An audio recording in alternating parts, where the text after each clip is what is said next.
ಕರ್ನಾಟಕದ ಇಲ್ಲ ಸಹೋದರ ಸಹೋದರಿಯರಿಗೆ ಕರಟಗಾರೆ ಕ್ಷೇತ್ರದ मतदाराರಿಗೆ ನನ್ನ नमस्कारಗಳು। मैं यहाँ में 2 महीना पहले भी आया था कर्नाटक में। जब मैं चुनाव के लिए कर्नाटक में आया तो थोड़ा थोड़ा नया बात सीखने के लिए मिला। पहला बार मैं 2 महीना पहले जब यहाँ आया तो मुझको पहला बार खबर हुआ कि कर्नाटक में जो रिजर्वेशन है वो रिलीजियन का बेसिस में है। हमारे भारत में कोई जगह में रिलीजियन का रिजर्वेशन नहीं था। तब लोगों का डिमांड था कि धर्म का आधार में क्या रिजर्वेशन हो सकता है।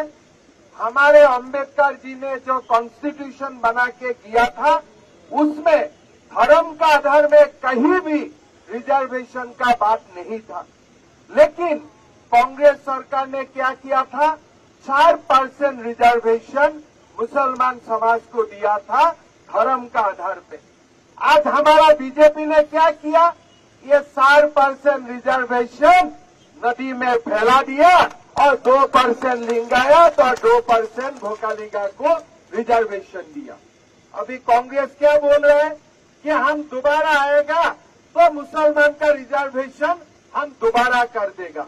मतलब आप लिंगायत से रिजर्वेशन काट लेगा, आप भोकालिंगा से रिजर्वेशन काट लेगा। ऐसा कर्नाटक का लोग कभी अलाउ नहीं करेगा, कांग्रेस को ये इजाजत नहीं देगा। मैं आज बोम्मई जी को धन्यवाद देना चाहता हूँ, मैं येदियुरप्पा जी को धन्यवाद देना चाहता हूँ। पहला बार सामाजिक न्याय के लिए आज बीजेपी सरकार बोम्मई जी और येदियुरप्पा जी का नेतृत्व में कितना बड़ा काम किया।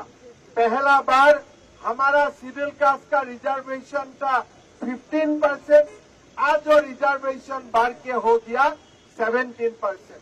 हमारा शेड्यूल ट्राइब का रिजर्वेशन था 3%, अभी रिजर्वेशन हो गया है 7%। कांग्रेस सरकार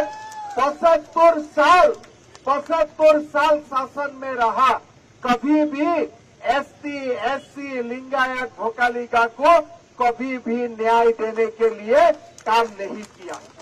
आज आप लोग खुद जानते हैं हमारे कर्नाटक का कितना बड़ा इतिहास है।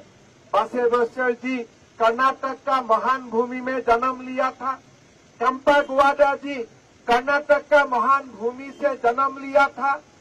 आज रानी सिन्नम्मा जैसा महानायिका हमारा कर्नाटक से जन्म लिया।